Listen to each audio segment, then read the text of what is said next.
First of all, people who write food safety plans ought to be the ones actually doing the work.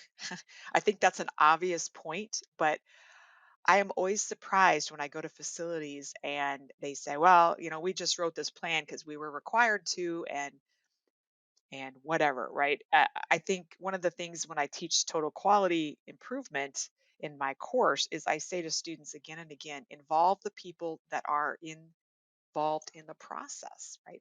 Have them help you. They know what to do. They know the details. Ask them. They will be happy to share that with you.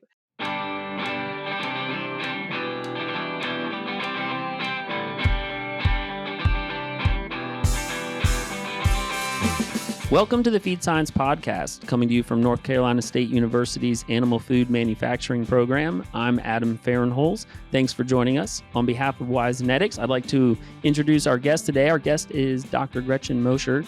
Dr. Mosher is a professor in the Ag and Biosystems Engineering Department at Iowa State University. Dr. Mosher, thanks for joining us today. Thank you for having me. You bet. If you wouldn't mind, introduce yourself to our audience and give us some of your background and how you came to be doing what it is you do at the university there today. Well, you said we had 25 minutes. I'm not going to take all that time up. It is a winding road.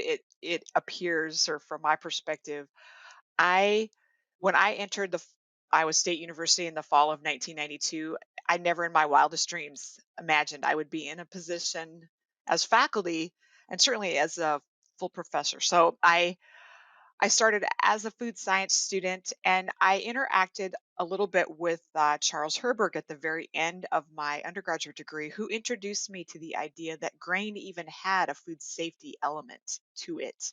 I'd never thought about that before. I kind of wrestled around with it.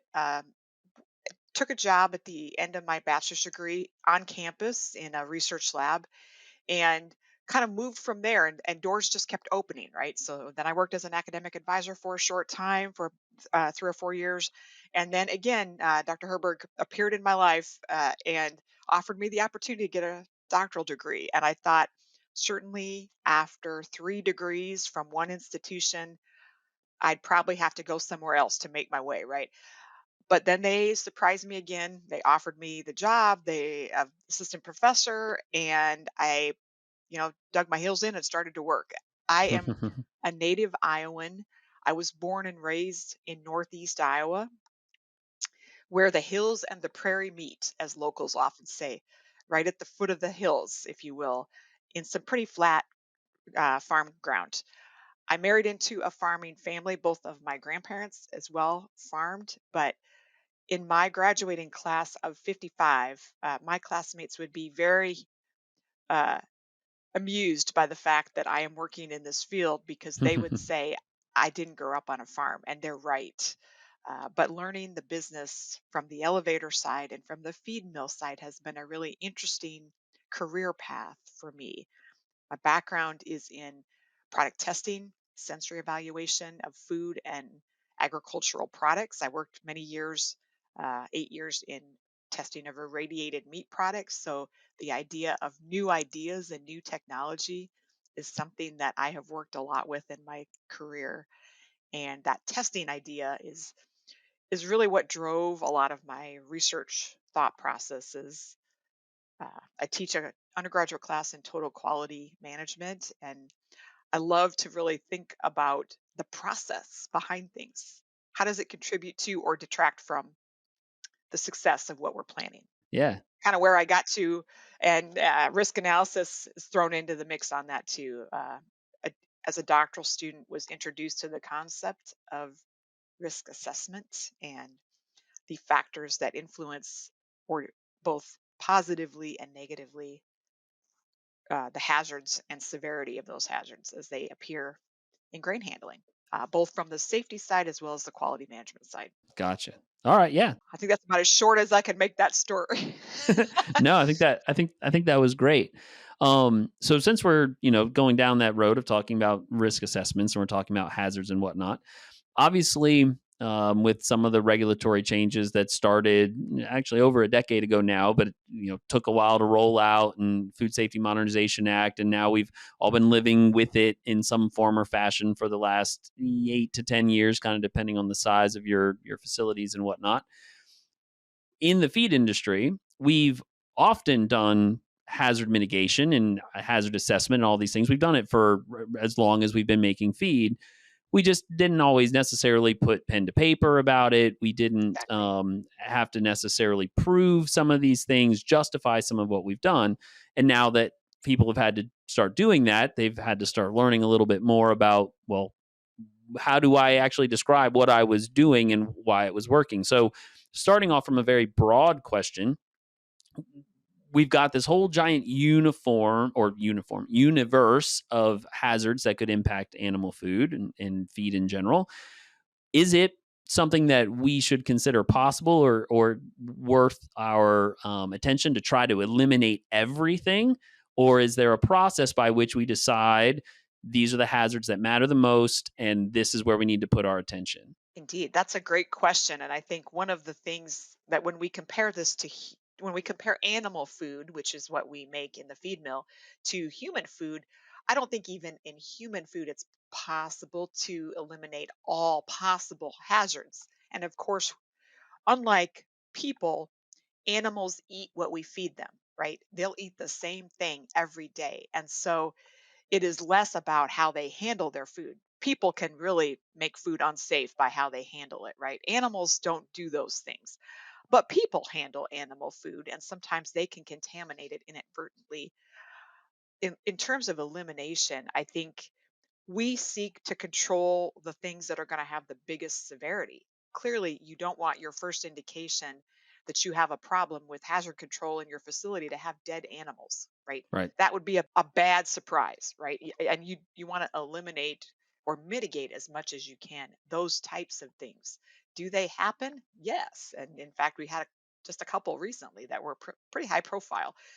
So eliminating all hazards, probably not. And anyone that is familiar with a grain or feed mill facility knows that there are all sorts of things: dust and electricity and power surges and things that make the floor slippery and all these types of things that are can be different severities for different audiences. And but I think when you think about an animal that is fed about the same diet every day, mistakes potentially have more impact than they might with humans because they don't have a lot of say in what they eat. They're going to eat whatever you give them, unless it is truly objectionable. But generally, hazards don't make food for animals as objectionable, just as it doesn't for humans. So I think we aim to get the big shots, the big significant few factors addressed, and usually that will take care of the smaller things as well. But I don't think it's ever a matter of no hazards.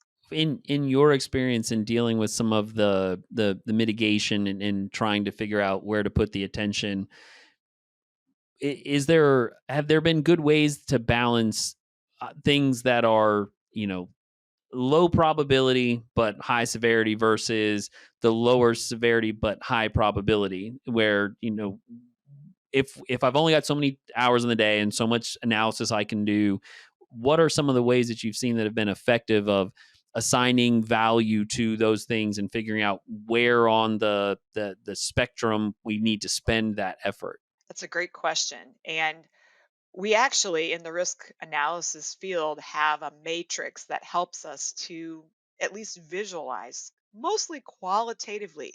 It's a bit of an art and a science, I Hmm. think. Everyone knows their own feed mill and their own facility probably as well as anyone else that would come in from the outside and say, this is what you need to do, right?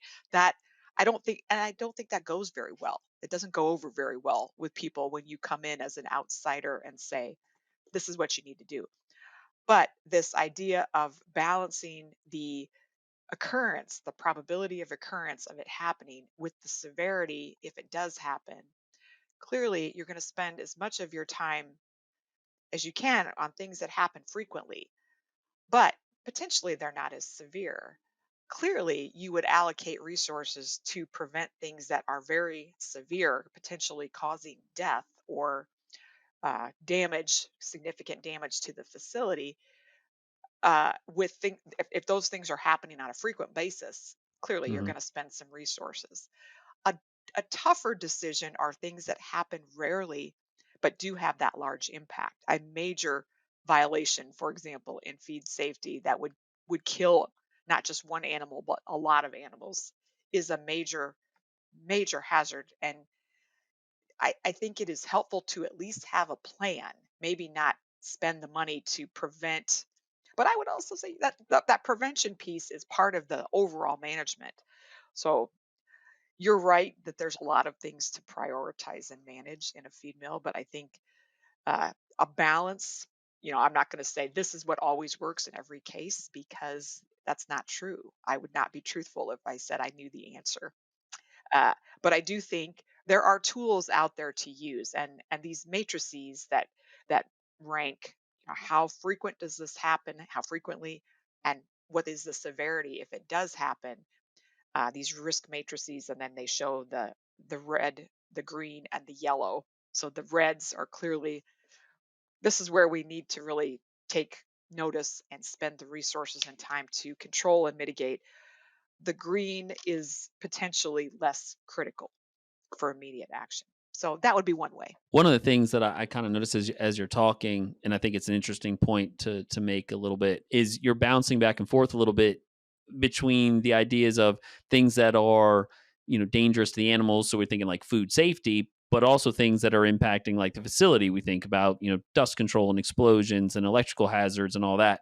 And it's interesting to think about it from the term of this is all the same thing. It's all risk assessment, It is. and you can approach them in much the same way. The ways that you're going to keep your employees safe, the way that you're going to keep your facilities from falling down around you, and the ways that you're keeping the food that goes out safe, whether it be a food safety issue or a biosecurity issue or anything like that.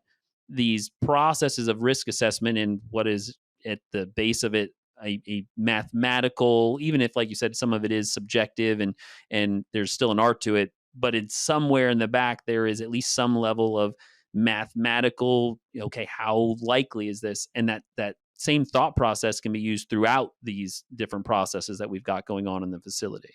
That logic is universal, I think. Often with students, and many of the students I work with come from engineering and technology, they're used to numerical rankings. It's very uncomfortable for them to work without numbers. And I try to comfort them a little bit by saying it's numerical logic, right? It's based on numbers. It may not use numbers, but it is numerically based uh, through logic systems. And I think it really depends heavily on the expertise of the person on the ground, right? Hmm. Whether that person is managing human safety or animal safety or facility safety. And you're right; those processes are very much the same, depending on, there are clearly differences, but if you know the procedure for one, you can certainly apply it in the other um, environment for sure. Something else I think that and that you and I had talked about a little bit before we started recording that I think would be interesting to talk about as well is the idea of the human error that can go into this, the training that can go into this, and not just in the feed industry, in lots of manufacturing type industries, we've probably had a habit over the years of putting people, the maybe the new guy, so to speak, in quotes, in a position like something like receiving, where, okay, this is not a very complex area. It's pretty simple. As we're cross training them to do other things, this is a good place to kind of shelter them so that, they're not messing else something else up. Meanwhile, it's our first line of defense on ingredients and hazards coming in from a food safety standpoint. Or the maintenance person. I'm going to take the new maintenance person and I'm going to send them around and grease bearings because again, I can this gets 3 squirts of this gets 3 squirts of that in the grease, and they don't require a lot of training for that. Meanwhile, the thing that's most likely to cause a dust explosion in the feed mill is a hot bearing, For right? sure. Yeah. Sometimes we have maybe overlooked what we think are simple things and not put the best trained people there or not spent the time training those people before we put them in those roles. And then that hurts our ability to do this risk mitigation, if that makes sense. It does make sense. And in fact, I think I've on more than one occasion talked to my colleagues. They present to me a very nice and clean and really fabulous training plan, mitigation plan, or so on. And I will often frustrate them by saying, um, what if people don't do this? Like, Hmm. what if they don't Hmm. follow this 15-step procedure? What happens? Can it still, what's its robustness, right? Can it still work if we leave out these first three steps, for example? Will it still be as effective? And then they always look at me like, who invited you, right? Um, but this is a question that I have been asking, and it is in part due to my kind of external viewpoint on the farm and the grain and feed mills. I don't have the experience that some people that work there do. And increasingly, that's where those employees are coming from as well. So they also bring that external viewpoint. They don't just know things that we expected people to know for a long time when they came into this employment situation. And I think that is something that we really need to think about in this industry is what exactly, where do we need to begin with the base knowledge to get people so that they have that background and expertise to make good decisions. So when so to prevent those errors, and even when they have good intentions and do make good decisions, they still make mistakes. We know that. I mean, the math will tell us that too. So, how big of a problem are those mistakes, and do they feel comfortable revealing that? I mean, because that's the worst thing is that you have an employee that makes Absolutely. a mistake and then they're afraid to share it, and then it goes on to cause a huge problem that could have been remedied earlier in the process, but they don't say anything because they don't want to get in trouble, right? As the whole facility blows up behind you and you're running as fast as you can away from it, and they say, "Oh, maybe I should have told them that." No, that is a situation you don't want. So that the kind of psychological safety, if you will, to be able to say, "I think I messed up here, and how can I remedy something? Can I fix it? Yes or no?" Those types of errors. I think it's a great point going into kind of the management side of things and the dealing with the people part of it, it being that also being a part of the hazard and the risk analysis and mitigation is there are some things that happen that are just mistakes that can easily be fixed. And I've had this conversation with students working in feed mills, here at NC State, and when I was a graduate student at Kansas State. And look, there's almost nothing that we can't fix. If something happens, there's almost nothing that we cannot fix ourselves, much less we could call somebody if we had to. What I can't fix is once it's already out the way. But as you said, part of that hazard assessment also needs to be me making sure that as management in that situation, or that the folks that I've put in those management roles aren't going to scare the employees to death, because now that hurts me on my risk assessment, because that I've created more risk that something's not going to get reported because they're afraid of this person. And that's not a good spot to be. Exactly, exactly. My guest again today is Dr. Gretchen Mosher. Dr. Mosher is a professor in the Agriculture and Biosystems Engineering Department at Iowa State University. Something else I think that's come up a lot, and I'd be interested to get your perspective on. A lot of it, I think, has come to light with some of the things we've seen with the auditing of food safety plans, but we've certainly also seen it with OSHA inspections over the years and EPA inspections over the years, is trying to get folks in the facilities to learn how to properly deal with the auditors, the inspectors when they're there. And there's a lot that goes into that is something for another podcast about what you should say and what you shouldn't, how to be professional. But as specifically as it goes into risk mitigation, I've found that one of the things that we've run into a lot is maybe a plan got put in place and it's a good plan, but you can't write everything down. And then someone's there and they say, well, you know what? Let me ask you a question. And then the person that they've been assigned to be allowed to talk to can't answer.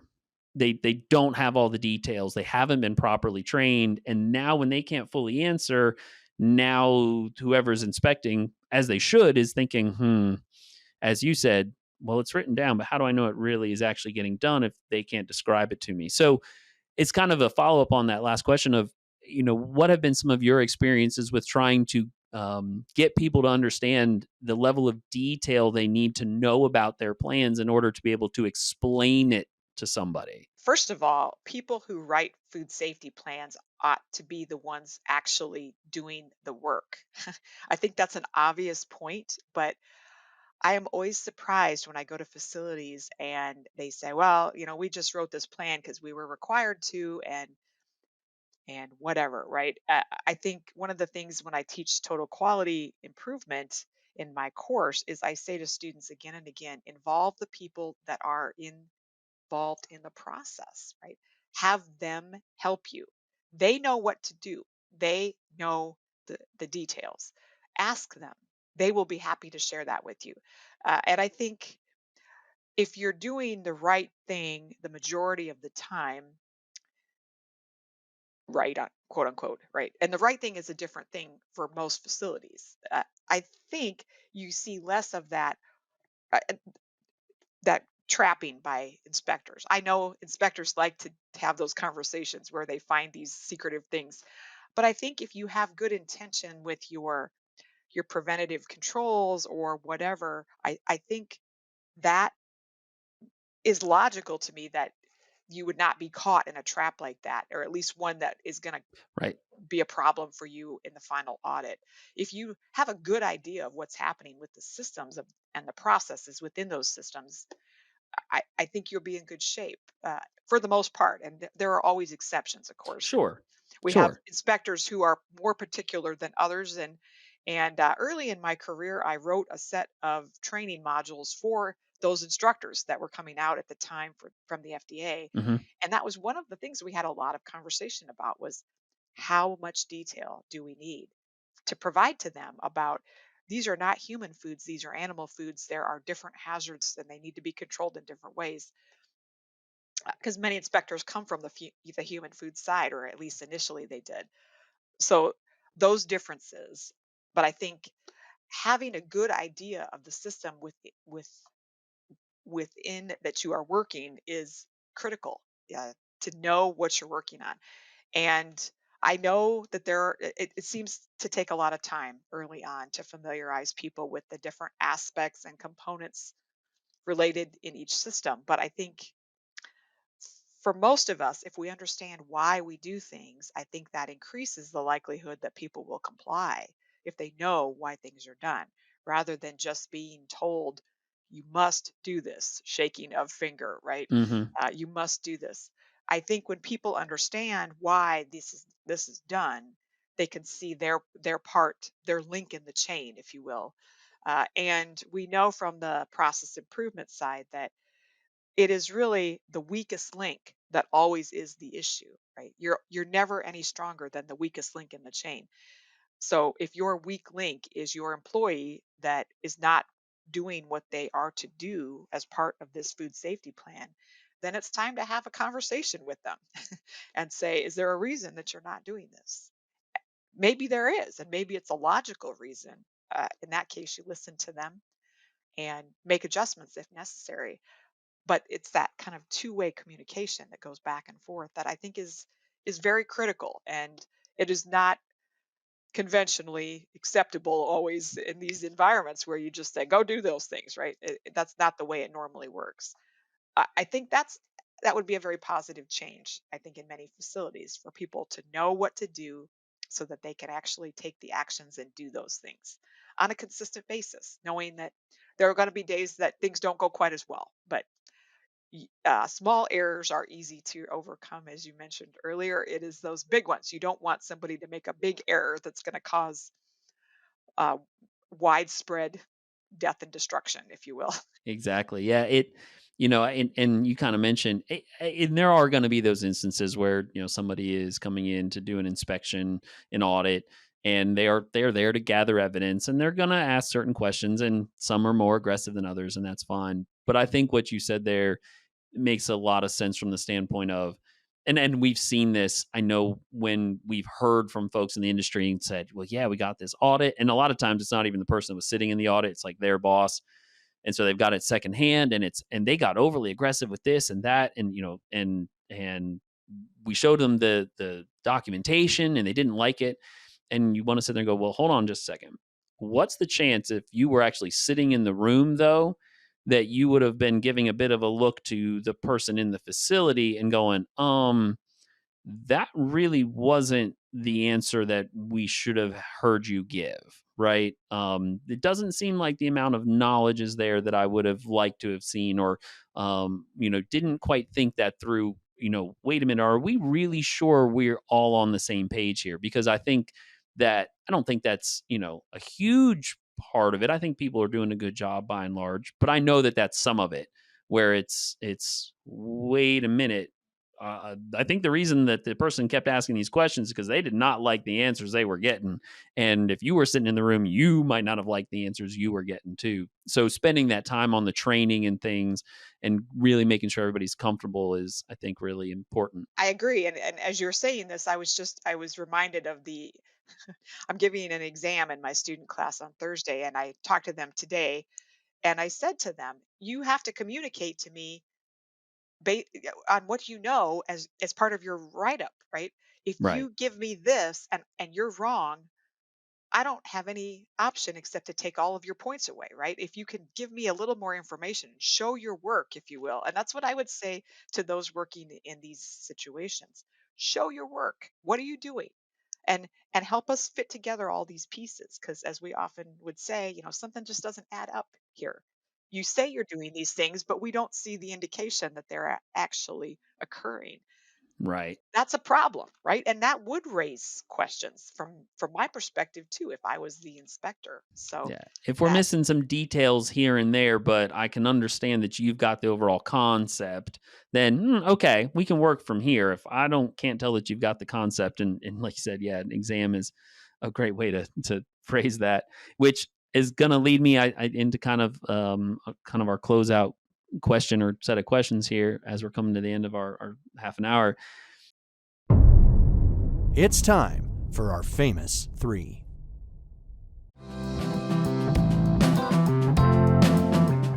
With its advanced industry-specific capabilities, Best Mix software empowers nutritionalists and formulators to optimize material allocation, manage recipes, and ensure data confidence for informed decision-making. By providing a comprehensive solution that integrates real-time data and strategic planning tools, Best Mix enables you to do the job efficiently and precisely. Focus on your core job and let Best Mix do the rest. I know you've done a lot of work also in kind of the student space and analytics and looking at what is making students effective learners and adults effective learners and things like that too. And I wonder if you might have. I don't want to go too academic. You and I could talk academic and student stuff for a long time, but I'm not sure the entire audience wants to hear about that. But I wonder if it's given you any particular perspective into, we know in the agriculture space, we certainly know in like the animal food space, grain handling space, continuing to find high quality labor, educated labor, and otherwise in these spaces getting more and more and more difficult. And I'm wondering if you might have some interesting perspectives on some of the analytical things that you've done on what are the kind of people that we need to be looking for in order to deal with some of these labor things, either to hire into positions or to encourage to go to school to learn more about these things. Are there particular places based on what you've learned about what students are wanting, looking, what they're capable of, that maybe we're not tapping into as much as we should have? I'm pleased that you brought this up because I've had this on my mind recently. We are in the season of career fairs, and Right. Yeah. one of the things, at least from the academic perspective here on campus, and one of the things that I often wonder about, and I recruit people too, right? I recruit graduate students. I supervise our academic advisors and recruit them. You have to be able to first write a good job description, specific. What are you going to be doing on a day to day basis? And then you have to get it out to the right people. Who are the right people? Think very broadly about what that looks like. And also, I think understand that the generation coming out now, and I say this, I've worked with college students for 12 plus years, but I also have a senior in college. There you go. My son is a senior in college and he is evaluating opportunities as we speak. And I think the impression that I get from them is they don't, the work is important to them, but not in the same way that it is to the baby boomer generation or the Gen X or even the millennial generation. They have a very different attitude about work, and they I was in a session a couple weeks ago where I said, I don't think the money is important to them. And the kids that were in the audience were like, whoa, whoa, whoa, wait a minute. Yeah, We right, want money, right, right? right, right. Yeah, we still count. We still know how many dollars we want. Yeah, yeah. No, I hear you. Yep. But just paying them more is not going to keep them there. They need challenge, they need purpose, and they need something to do where they feel part of the decision making framework. They're not just going to pay their dues as many of us did in early stages of our career. At least, so don't assign them a bunch of busy work that's going to bore them, right?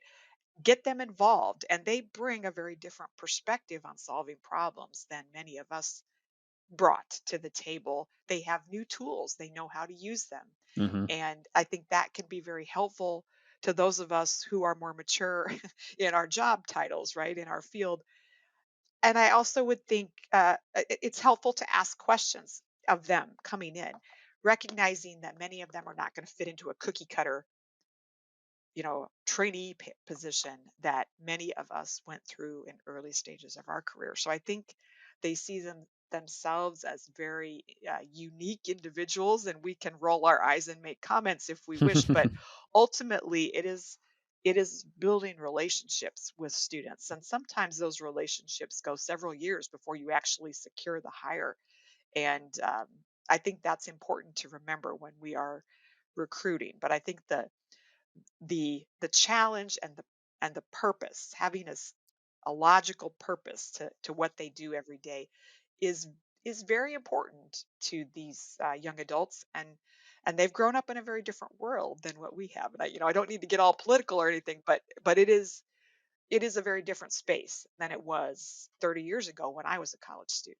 And I try to remember that and think about it when I'm hiring or when I'm connecting people to hire. And I think there's something to be said. A couple thoughts on that is, you know, one of the things that, not that long ago, I mean, 10, 15, 20 years ago, a lot of what people would get hired for, and what they wanted to be hired for, I'll put it this way, put it back on the employee in this case. What they wanted to be hired for was like what they knew, right? The generation today is a little less concerned with being hired on what they know, because what they have learned is that they can find out almost anything almost instantaneously. They want to be hired for what they can do with that information, not just, what they can pull out of a Rolodex in the back of their head, because who cares? I can go find that. It's more than that. I think the other thing, and we've had a lot of this with, as you're very aware in our industry, a lot of the management in facilities is going to be from an older generation. And that's true in a lot of places. And we always have these conversations about, well, everybody's going to retire soon. And it's like, well, yeah, but the folks that get to manage before they retire are going to be the people that have been there the longest. So this is kind of always the case and always has been the case. It's always been the older generations that are managing places. But we've had the conversation with some of these, and this goes back to millennial, maybe even a little before, and comes through today. This idea of everybody gets upset about the, they, the always need a trophy kind of a thing, right? And we've had this conversation, and I've gotten a few people to understand the perspective of, but stop looking at it as they always need a reward. What a lot of them need is an idea that what they are doing is meaningful, as where you did the job because the job was worth doing and worth doing right. And you were just hoping nobody would show up and tell you you did it wrong or you did it poorly. And if they didn't, no news was good news. And it's like, that's not going to work anymore. It's not that they need the reward. It's that if you don't acknowledge the work that they did in their brain, it's like, well, that must not have been worth doing. Nobody said anything. I don't need monetary. I don't need a reward. I don't need a prize for it. But I need to know that it was noticed, because if it wasn't, I've kind of been taught in my brain that it was like you said, it must have just been busy work. It wasn't worth doing because no one mentioned it. And I also, from the other side, I often tell students, you know, someday that'll be you at the table That's saying, well, right. we've always done it this way, That's right? Like, right. uh, these people have a lot invested in these systems, and so forgive them if they're not super excited when you float in with your new college degree and say, "Oh, I know exactly what we should do here." Right? And I try to give them, a little bit of preparation that you are required and you should expect to have to justify and defend your ideas and recognize that it might not take the first time, right? It might take more than one time of you telling them and showing them and demonstrating for them why this is a good idea, because they have a lot invested in the older system. They have more connection to it than you do. They've been doing it all these years, and someday, if you're lucky, that'll be you, right? But so cut them some slack, is what I often tell my students. Like someday, hopefully, you'll all be where I'm at and feeling that these young whippersnappers are trying to undermine you, right? And That's and right. so try to think about it from their perspective as well. And so I think there's a little bit more tolerance on each side of the equation, but certainly I was not very popular when I used to go to grain meetings and with millennials and boomers, and the boomers are like, millennials can't do a thing without their phone, and millennials are like, boomers won't let us do anything new. And I'm kind of the Gen X person in the middle saying, I think if you guys just talk to each other, I think I think that things could be worked out, right? So it is. I think it's a challenge. It's going to be a continual challenge. And after this generation, there'll be another one and they'll have different needs, right? But Both sides of the table need to understand that the person being hired is there to try to is trying to bring an improvement to add value, not to maintain the status quo. And so absolutely. if you're the employee, you need to be looking at, well, I need to bring something valuable here. And if you're in the employer, you got to look at it and go, I got to let them bring some value here. It's not just about maintaining what we've been doing. So I've really appreciated our conversation today. It's been a lot of fun. Good. Thank you for having me again. It was always a pleasure. Yeah, pleasure is all mine. Again, my guest today has been Dr. Gretchen Mosher. Dr. Mosher is a professor in the agricultural and biosystems engineering. Did I get that right? Biosystems. I did get that right. Agriculture and Biosystems Engineering Department at Iowa State University. Thanks a lot. Thank you. On behalf of WiseNetics, I'm Adam Farnholz, coming to you from North Carolina State University. This has been the Feed Science Podcast. Thanks for listening, and we will talk to you the next time.